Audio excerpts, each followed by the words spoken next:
morning, Zoe. Welcome to OFM. My name is Timothy. I'm the presenter for the morning breakfast drive. Can you introduce yourself and tell the people a little more about what you do?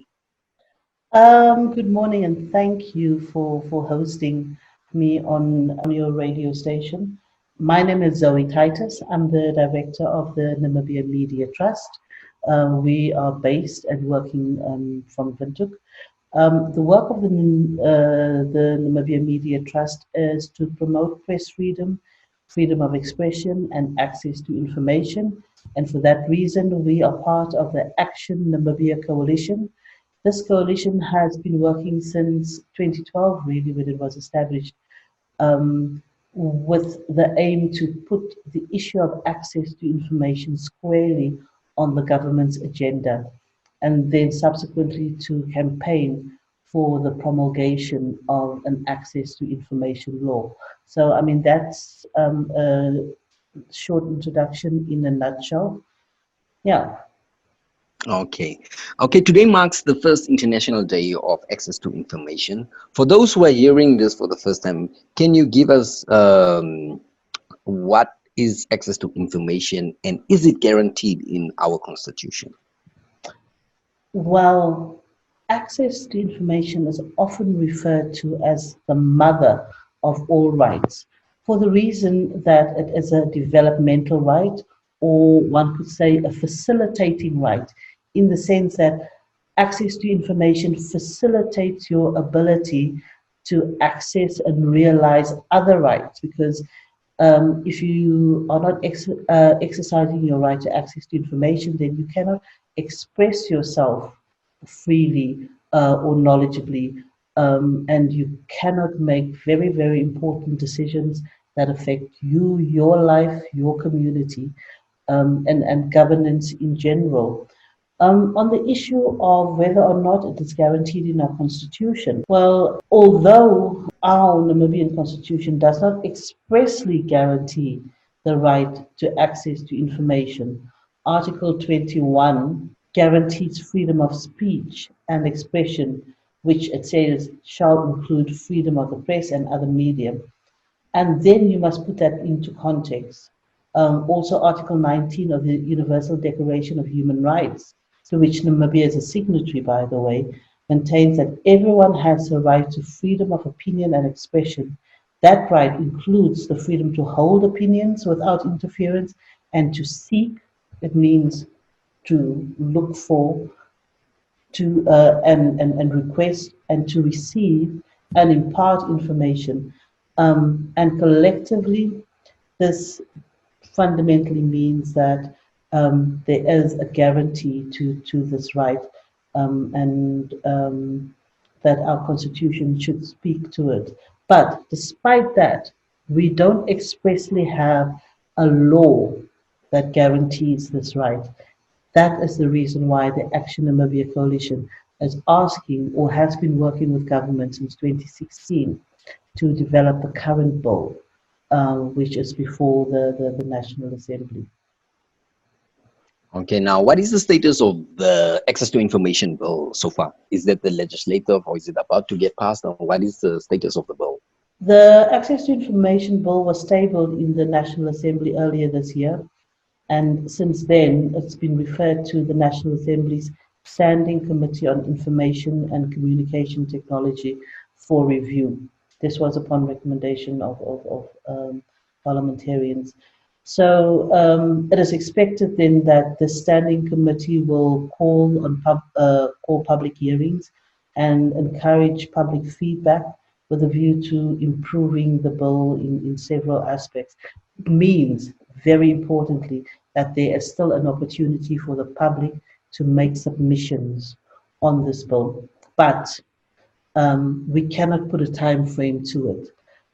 It would, however, and this is very important to note, it would be a real tragedy if Namibia or our government was not to promulgate this law in this year, or at least early next year, for the reason that on May 3 next year, which is World Press Freedom Day, our country, Namibia, is hosting the global World Press Freedom Day celebration.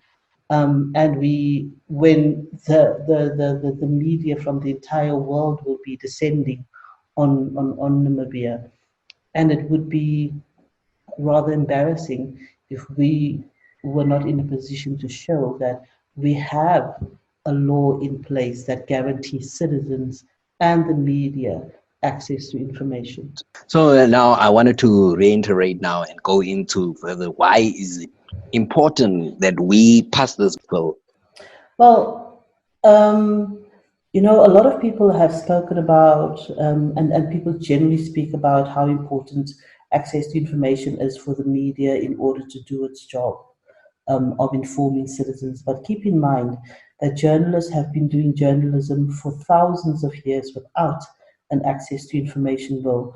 And the reason why I make this statement is because it's important for citizens to realize that this law is actually for the benefit of citizens, because citizens will benefit because through access to information, citizens will have the information to make more informed decisions about their lives. They will be able to voice their views, perspectives, aspirations from an informed position. It means that they will become more active and able to participate in democratic processes that take place at all levels, be it at community level, at national, regional, and global level. And through being informed and participating, it means that they can set priorities for action. Just to give you a practical example, consider this. Access to information is critical for enabling citizens to exercise their voice. Right now in Namibia, we are faced with the biggest corruption scandal since our independence, the fish rot scandal, about the misappropriation and corrupt activities in the fishing sector. And the only reason why we know about it is because information about that corrupt activity was released. Had it not been the case, we wouldn't know about it, investigations would not be possible, and the public, most importantly, would not be able to put pressure on relevant authorities to seek redress. And we would not be able to hold those who have stolen from citizens to account. Okay. How can the government benefit from access to information, though? Well, the government is a public institution. When they have access to complete and accurate, timely information, our government, our leaders, our political leaders, the technocrats, the bureaucrats, they can make decisions that are better able to respond to the needs of citizens and our communities. It makes it easier for government then to coordinate policies and operations and ensure their efficiency and efficacy. And it can, it fundamentally improves decision making. Consider, I always make reference to practical examples. If government doesn't have solid, sound, verified information or statistical data on economic factors, it can't make policies that affect our economy. It cannot plan our NDP 4 and 5 and 6 that are yet to come. Our Vision 2030 is based on research and information. And accordingly, a development plan and strategy has been developed for the country. And that is all based on information. Okay, and last but not least, how can the public benefit from this access to information if you look at it from a social point of view? Citizens, when they have access to information, adequate access to information that is relevant to them, relevant to their lives, it allows them to understand their options and allows them to make important decisions concerning their lives and their society and the society at large. I have already made reference to the fish rot scandal and how to the benefit of citizens, it has exposed corruption and maladministration. And I have also already indicated that it allows you to access other rights. Again, practical example. If you are a student and you don't have the financial means to support your studies, what would help you most is to have information about possible, let's say, scholarships, training opportunities, study opportunities. That's all information which is relevant to you at that time in your life. So that's just a practical example, and I think that can resonate with people. Any conclusion or remarks that you want to give with regard to access to information to our general public or Orange Moon community? Okay, today is September 28th, the International Day for Universal Access to Information.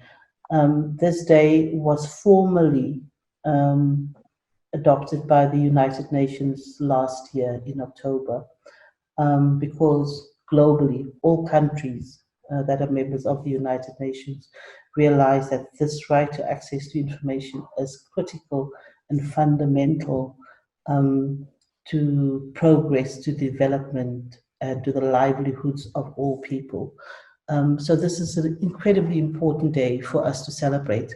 But another thing that I want to mention is that, you know, sometimes we are very negative about, you know, our situation in Africa, and we just talk about corruption and misappropriation of funds and poor practice and services. But this day that we are celebrating today, the International Day for Universal Access to Information, it is here and it's being celebrated, and it is the work of African civil society organizations that have campaigned for more than a decade to make this day globally recognized at the level of the United Nations. So this is a really, really exceptional thing for us to celebrate also on this day. But to the community of Oraniumunt, I would say, campaign along with us, the Action Coalition, for this law, because this law will guarantee that if there is something wrong in your community, and questions that you have around government policies and how your, let's say, local authority is implementing a particular strategy, this law will give you the right to go and ask a question. And this law will mean that if you are denied that information, that public servant is in breach of the law. That is what it would mean. It would mean that you can go and ask for information. If that information is denied, that would become a problem. And you don't have to give a reason why that information is needed or what you're going to use it for.